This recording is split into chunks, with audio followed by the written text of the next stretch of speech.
Hey, so this is a video about the weave pattern Krokbragd. So Krokbragd is a funny one.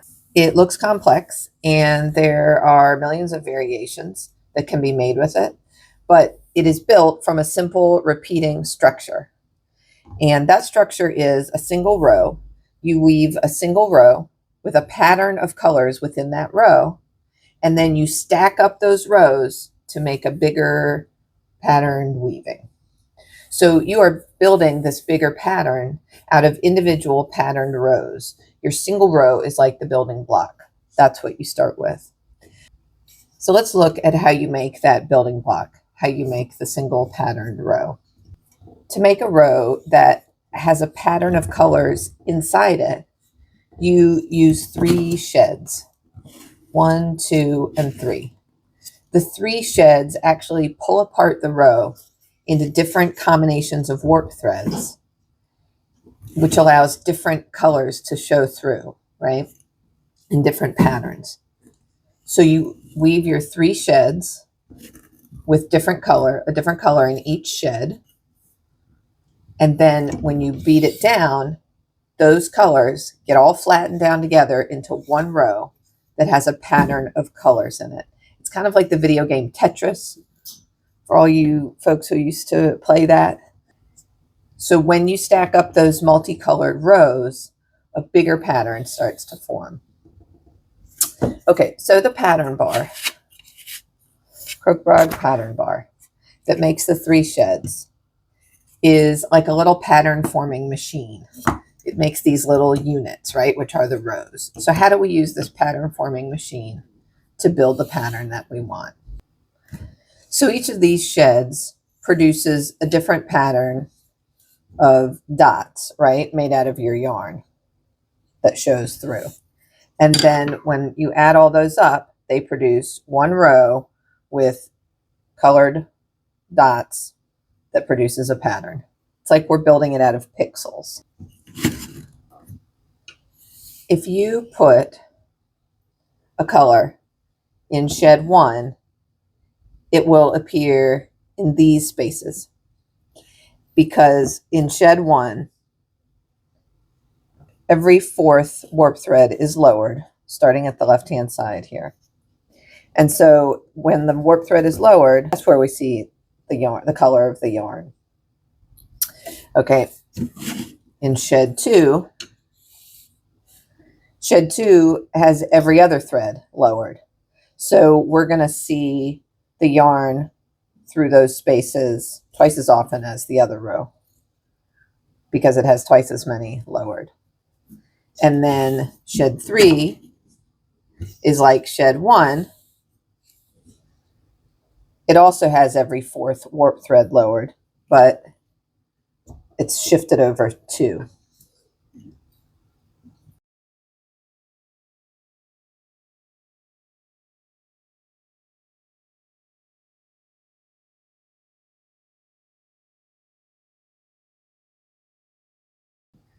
All right, so let's try weaving a row with 3 different colors, 1 in each shed. Create 1 row and see what happens. Red in shed 1, this kind of lavender in shed 2, and our blue in shed 3. Let's see what happens.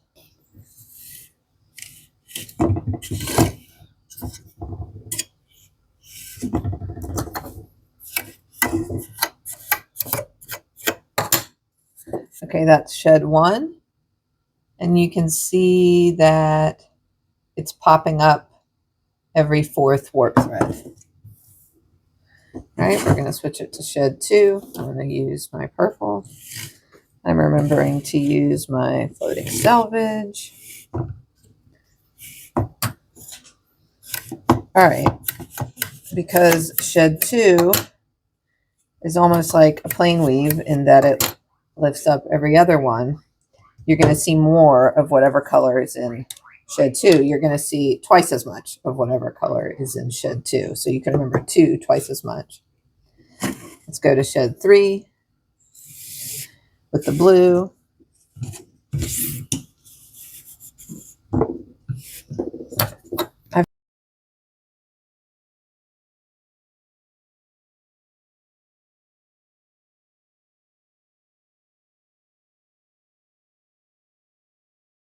This looks a lot like what we expected. We've got our blue every 4 threads, we've got our lavender every other one, and we've got our red every 4 threads, but shifted over from the blue. All right, let's repeat these in the same order, red, lavender, blue, and see what happens.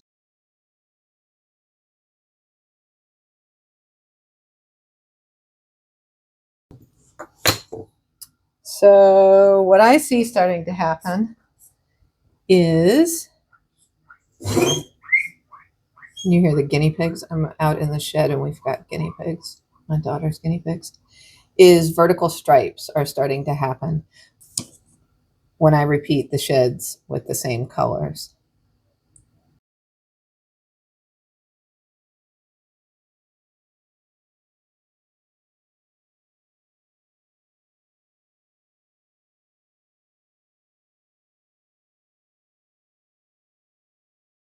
Okay, so I went through some more rotations with the same order of colors, and that built up this nice pattern of vertical stripes.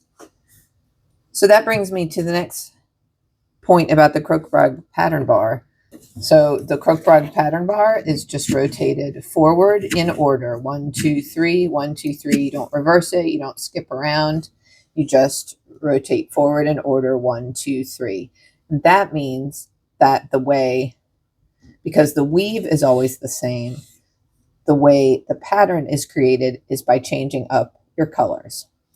So while your sheds are always going to remain the same, what is going to change is which color you put in which shed. And that is going to change where your color appears in the row that you're building. And that means that you can change its location to start building your bigger shapes. So let's see what happens if we try to switch out the colors.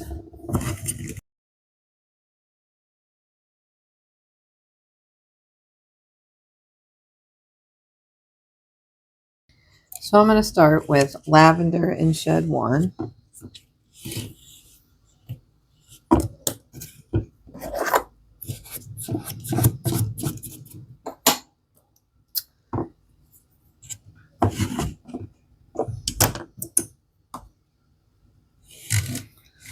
I've got a red in shed 2.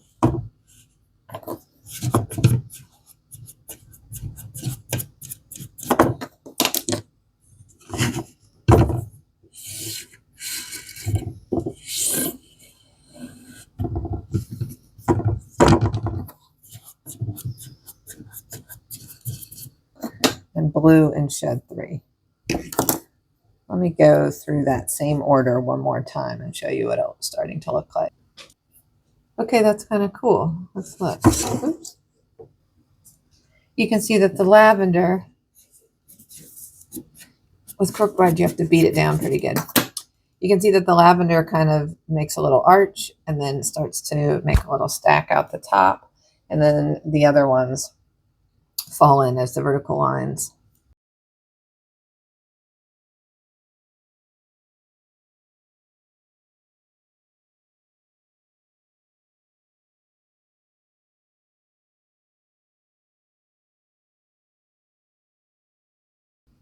Also, a side note here about salvages. The most useful thing that I've read about Krokbrad's salvages is not to worry about them too much. In our case, we have the floating salvage, and as long as you use that for every shed, under on the way in, over on the way out, then you won't ever miss anything. And you can see how here it actually looks kind of nice. It almost looks like a little intentional edge there. And it's a little more raggedy on this side, but you can see that looks like that a little bit. But Krokbragd edges are always going to be a little nutty. And I actually think that once it's all done, the pattern is so dynamic that, at least Personally, I don't notice the salvages as much. I know that some people feel differently.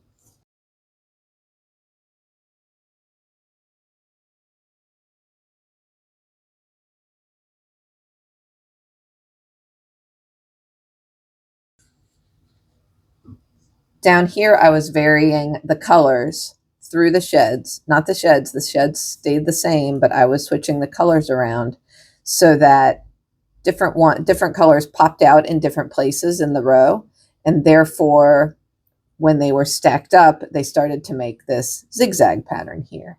And then here I switched to only using two colors, and I used one color. This must have been in either shed 1 or shed 3, right? Because it created these bold vertical lines every fourth warp thread. And then the other 2 sheds were yellow. And then here I started messing around. I think I wasn't even following a pattern. I was just trying to build, see how different shapes kind of formed and disappeared. So I just used these 2 colors and kind of messed around with which shed they went in. And I did the same thing here. So I would say there's 2 ways to explore Krokbragd. There's using actual patterns, which exist. And a good rule of thumb with that is just to make sure that when you're looking at a Krokbragd pattern, that it aligns with the way our pattern bar is set up. Because I've seen Krokbragd patterns where the every other shed is shed 3. And that's not wrong, but it means that if you try to do it with the way this pattern bar is, it won't look like the pattern that they're making. So you can use a pattern that tells you exactly which colors to use in which sheds to build a specific set of motifs. I've seen ballerinas, snowflakes, sheep. There's all kinds of things that you can build with Krokbragd using different colors. The other way to use Krokbragd is to mess around yourself. You can probably guess which way I like, but I would say whatever suits you. And if you're going to try the experimental route, I think it's a really fun and instructive way to explore it. It helps you get a feel for what shapes are formed how. And one of the easiest ways to start is with just 2 colors, which I've done in this section and in this section. This is an incredible way to get great visual effects, and it doesn't have to be super prescriptive. It can be experimental. If you end up, you may end up with longer little loops on the side. That's okay. Just keep going. Start out with the goal of building yourself a sampler and see what happens. Pick 3 colors you like that you want to see, like maybe a light, a dark, and a middle one. A dark, a light, a bright, as Dorothy Levis said, and mess around. So to recap, your 3 sheds, 1, 2, 3, always in order. Shed 1 shows every fourth. Shed 2 shows every other. Shed 3 shows every fourth, but shifted over to from shed 1. There's the floating selvage as before. And the only way the pattern forms is from varying these colors. Now you guys are fully Krokbragd certified. Thanks for watching. More soon.